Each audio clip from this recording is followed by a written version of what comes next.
Hey babe, caught 3 fish today. The solitude is really helping clear my mind. I stared at Nathan's text message, then at the photo on my screen.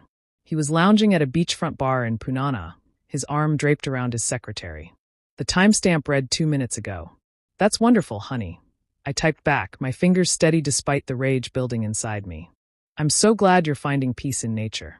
My name is Lionel Thompson, and until 10 minutes ago, I thought I had a solid marriage. But then my colleague Rachel rushed into my office at our law firm in Denver, her face flushed with concern. You need to see this, she said, pulling up Brianna Moore's Facebook page. There was my husband of 8 years, supposedly on a wilderness retreat to detox from work stress, living it up at a luxury resort with his 20-something secretary. I kept scrolling through the photos.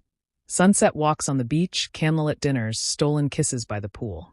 Each one was time-stamped and tagged with nauseating captions like "Finally with my true love" and "No more hiding." The irony of their carelessness almost made me laugh. Oh my God, Lina. I'm so sorry, Rachel whispered, reaching for my hand. What are you going to do? I closed my laptop slowly, years of courtroom experience keeping my expression neutral. Nathan had no idea his perfectly planned camping trip was crumbling because his mistress couldn't resist oversharing on social media. No idea that while he sipped cocktails and betrayed our marriage, he had given me everything I needed to destroy him. First, I said, pulling out a legal pad, I'm going to text my darling husband and ask if the fish are biting. I sent another message. Miss you so much. Can't wait to hear all about your wilderness adventures.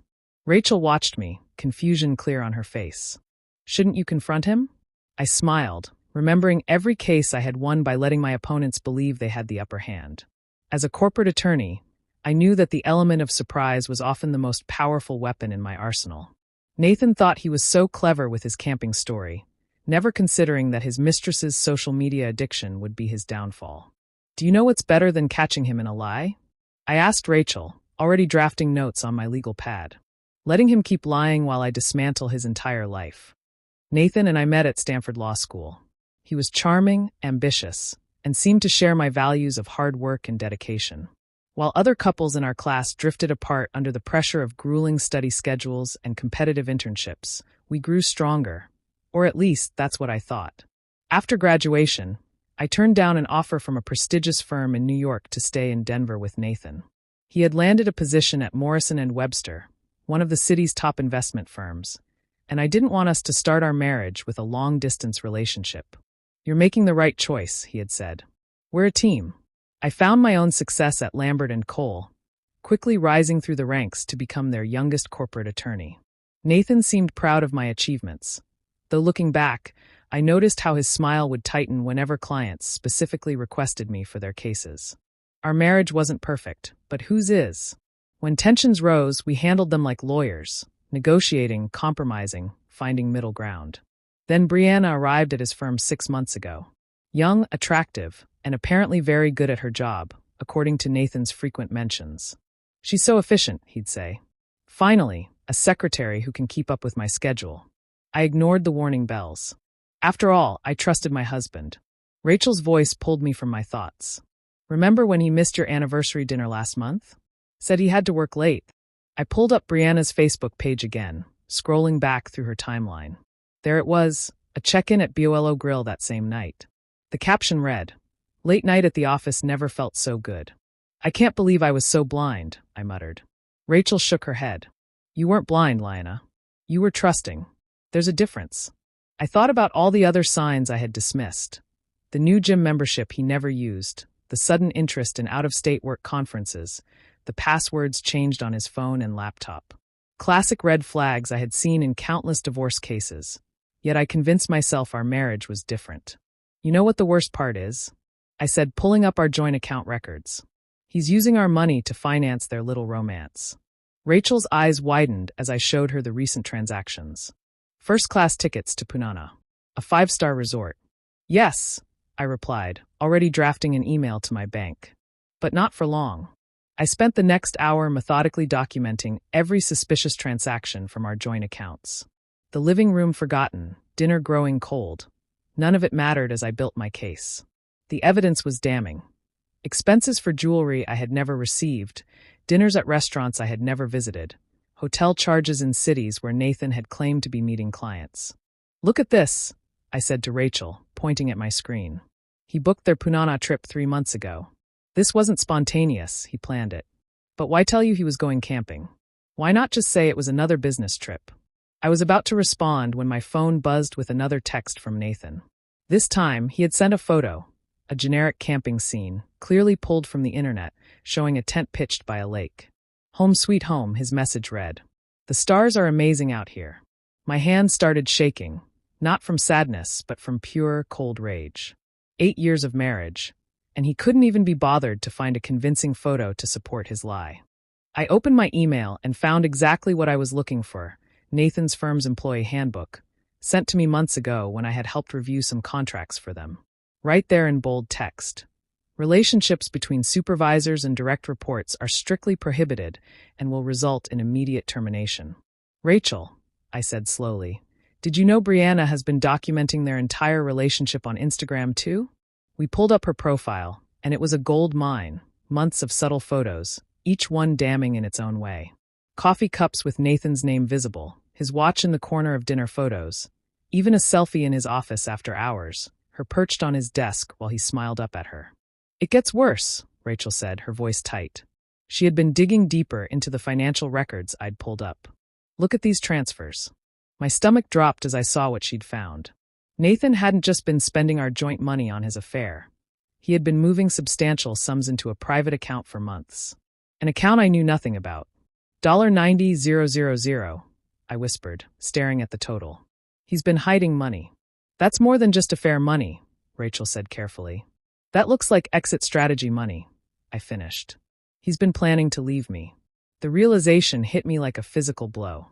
This wasn't just an affair, it was a calculated plan. While I had been building our life together, he had been preparing his escape with a younger woman, systematically hiding assets and preparing to blindside me. I stood up, my decision made. "Rachel, I need a favor. Can you cover my meetings for the rest of the week?" "Of course," she said. "What are you going to do?" I picked up my phone, composing another sweet text to my husband about how much I missed him. I'm going to make him wish he'd never learned how to lie. The next morning, I walked into Herman Credit Union as soon as they opened. The manager, recognizing me from the corporate accounts I handled, immediately ushered me into his office. "Mrs. Thompson, what brings you in so early?" "I need to discuss some suspicious activity on my joint accounts," I said, sliding across printouts of Nathan's transfers. "I believe my husband has been moving money without my knowledge or consent." Within an hour, I had frozen our joint accounts and transferred my personal assets to a new, secure account. Nathan wouldn't discover this until he tried to access the money, likely when it was time to pay for his romantic getaway. Back at my office, I began phase 2. I called Nathan's firm's HR director, Susan Mills, an old client of mine. "Susan, I need to discuss a sensitive matter," I began. "It's about Nathan and his secretary, Brianna Moore." Susan's voice sharpened. "What about them?" I forwarded her a carefully curated selection of Brianna's social media posts. "I believe this violates your firm's policies on supervisor-subordinate relationships." The silence on the other end was telling. "I'll need to escalate this immediately," Susan finally said. "This is extremely concerning." "I understand," I replied, keeping my voice professional. "I just thought you should be aware." Next, I called our locksmith. Being the one who handled all our home maintenance had its advantages. Nathan had never bothered to learn any of these details. "Yes, I need an urgent replacement of all locks today if possible." While waiting for the locksmith, I began unpacking Nathan's belongings. Each designer suit, each expensive tie, each monogrammed shirt went into heavy-duty garbage bags. 8 years of marriage reduced to black plastic sacks on our pristine driveway. My phone buzzed. Another text from Nathan. "Missing you. Can't wait to tell you all about my adventures." I smiled, typing back. "Miss you too. Hey, quick question. Did you remember to pay the credit card bill before you left?" His response came quickly. "Of course, honey. Don't worry about anything." Another lie. I knew he hadn't paid it because I was looking at the overdue notice right now. He had been too busy planning his getaway to handle basic responsibilities. Rachel called around noon. "Lana, you need to see this. Brianna just posted again." I pulled up Facebook. There was my husband, raising a champagne glass on a sunset cruise. The caption read, living my best life with my soulmate. No more hiding. No more hiding, indeed, I murmured, forwarding the photo to Susan at HR. The locksmith arrived just as I received an email from my divorce attorney, confirming she had filed the paperwork. Everything was falling into place. Then my phone rang. Nathan's boss, James Morrison himself. "Lana," he said, his voice grave. "I assume you know why I'm calling." "I can guess. We had no idea he's been embezzling client funds to finance this affair." The photos triggered an internal audit. "It's bad." I closed my eyes, processing this new information. "How bad?" "Criminal charges bad. We're filing a police report." I hung up, feeling a strange mix of vindication and nausea. I hadn't expected this level of betrayal, but it only confirmed I was doing the right thing. Looking at the garbage bags on the driveway, I added one final touch, a note taped to the top bag. "Hope the camping trip was worth it. Don't forget to post pictures." I was reviewing the final draft of my divorce filing when my phone lit up with a call from an unknown number. Something made me answer. "Is this Lana Thompson?" A woman's voice. Unfamiliar. Nervous. "Yes. Who is this?" "My name is Sarah. I was Brianna's roommate until last month. There's something you need to know." My heart started racing. "I'm listening." "This isn't the first time they've done this," Sarah said. "Brianna, she and Nathan, they've pulled this scheme before. At his last firm." I sat down heavily in my office chair. "What scheme?" "They target wealthy executives, get compromising photos, then threaten to expose everything unless they're paid off. But this time was different. Brianna actually fell for Nathan. She broke their pattern. Started posting everything online. He's furious." The room seemed to spin. I thought of the money Nathan had been moving, the client funds he had been embezzling. This wasn't just an affair. It was an elaborate con that had spiraled out of control. "Why are you telling me this?" I asked. "Because Brianna called me crying last night. Nathan's threatening to pin everything on her. She's terrified." I hung up and immediately called James Morrison back. "James, we need to talk. This goes deeper than you think." Within an hour, I was sitting in his office, laying out everything Sarah had told me. James looked physically ill. "3 other firms," he said, scanning through the evidence I'd gathered. 3 other executives blackmailed. "How did we miss this?" "Because they were careful," I replied. "Until Brianna went off script." My phone buzzed. Nathan again. "Having dinner by the campfire. Wish you were here." I stared at his message, seeing it for what it really was, not just a lie, but part of a calculated scheme. All those business trips, those late nights at the office. How many other cons had he run that I didn't know about? James leaned forward. "Lana, we need to handle this carefully. If what you're saying is true, this is now a federal case. Wire fraud, blackmail, embezzlement. I know exactly how we need to handle it," I said, pulling out my phone. I typed a message to Nathan. "Darling, there's been a problem with one of our accounts. Can you check your email?" I sent him a carefully crafted email, one containing screenshots of his previous schemes, Brianna's social media posts, and Sarah's statement. I added a single line. "Guess your camping trip just got interrupted." Within minutes, my phone exploded with notifications. Nathan, finally dropping his camping pretense, called 6 times. Brianna posted a long, tearful confession on Facebook before deleting her entire account. The house of cards was collapsing. James had already contacted the FBI. "They want to meet tomorrow morning," he said. "This could be huge." I nodded, feeling strangely calm. "I'll be there." That evening, as I sat in my newly secured home, I received one final text from Nathan. "You don't understand what you've done. I can explain everything." I smiled, thinking of all the evidence safely documented and distributed to multiple authorities. Actually, I typed back, "I understand perfectly.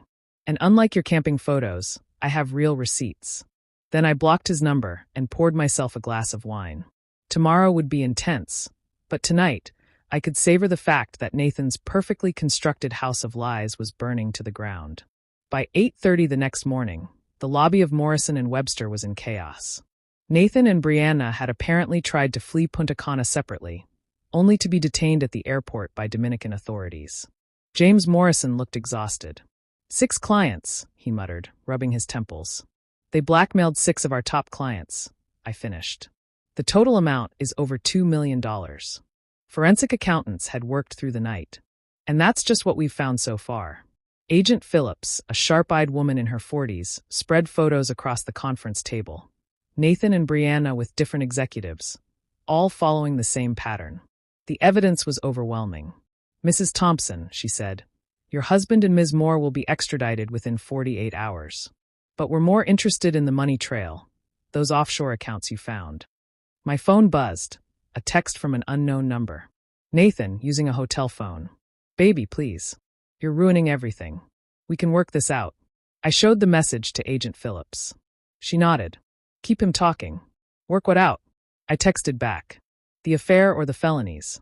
"You don't understand," he replied immediately. "I did this for us. The money was for our future." I almost laughed. "Our future? While you were planning to leave me. Who told you that? Brianna? She's lying. She means nothing." Agent Phillips was recording every message. "He's scrambling," she observed. "Push harder." "Really?" I wrote. "So you didn't help her set up that account in the Caymans? The one you've been funneling client money into?" The typing bubbles appeared. Disappeared. Appeared again. Finally. "How did you find out?" I completed his thought. "I'm a corporate attorney, Nathan. Following money trails is literally my job. By the way, the FBI says hello." His response was immediate. Desperate. "I'll tell you where all the money is. Just don't let them arrest me." Agent Phillips smiled. "Got him." Within hours, Nathan and Brianna were in custody. Their scheme was bigger than anyone imagined, spanning multiple states, firms, and victims. The FBI uncovered accounts in 3 different countries. James Morrison called an emergency board meeting. The firm's reputation. "We will survive," I interrupted. "Because you caught it, reported it, and are making all the victims whole. That's the story we're telling." He looked at me gratefully. "Lyanna, if you want to join us as general counsel." Let me think about it, though I already knew my answer. I had bigger plans. That evening, Rachel brought over dinner and wine. "So," she said, "I heard Nathan's trying to plea bargain." I nodded, offering to testify against everyone involved.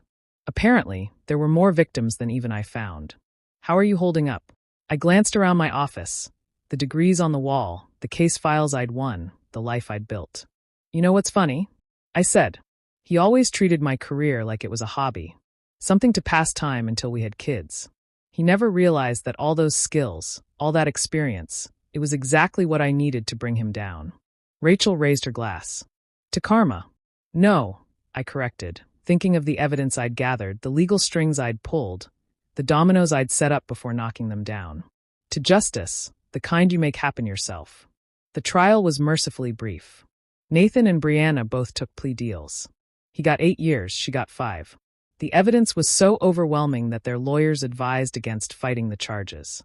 In the end, the man who had spent years manipulating others couldn't talk his way out of this one. I sat in the courtroom during sentencing, wearing the same deep blue suit I'd worn during our first law school mock trial. Nathan couldn't stop staring at me. His face was a mask of disbelief. Desperation. He finally realized that while he had been playing checkers, I'd been playing chess. "Your Honor," he tried one last time, "my wife and I can work this out privately." Judge Matthews cut him off. "Mr. Thompson, your wife isn't pressing charges. The federal government is. And we have evidence of multiple counts of wire fraud, blackmail, and embezzlement." I didn't stay to watch him being led away. Instead, I walked out of the courthouse into the bright Denver morning, feeling lighter than I had in years. Morrison and Webster promoted me to general counsel, giving me a corner office and a team of my own. But more importantly, I'd started a consulting firm, helping companies identify and prevent internal fraud. Turns out, there was a huge market for someone who had uncovered one of the biggest corporate blackmail schemes in Colorado history. Nathan's last letter arrived a week later. I dropped it in the shredder unopened. Some chapters don't need a final page. They just need to end. The media coverage eventually died down, and my life settled into a new rhythm. My fraud consulting firm took off faster than I'd expected, with clients across 3 states seeking my expertise. Sometimes, I wondered if Nathan saw the articles about my success from his prison cell. 6 months after the sentencing, Sarah, Brianna's former roommate, came to my office. "I heard you help companies protect themselves against fraud now," she said hesitantly. "I'm starting a small business, and I thought, well, after everything that happened." I studied her for a moment, remembering how her phone call had been the key to unraveling Nathan's entire scheme. First consultation is free, I said, gesturing to the chair across from my desk. Later that evening, James Morrison stopped by. Just signed another client, he said. They specifically requested you. Said they heard how you handled the Thompson scandal. I smiled at the irony.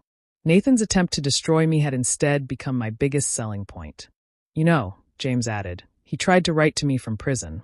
Wanted me to convince you to answer his letters. I kept typing, and I told him you were too busy running 2 successful businesses to read prison mail. I finally looked up, catching my reflection in the office window. Not a victim, not a betrayed wife. A survivor. A woman who had turned betrayal into triumph.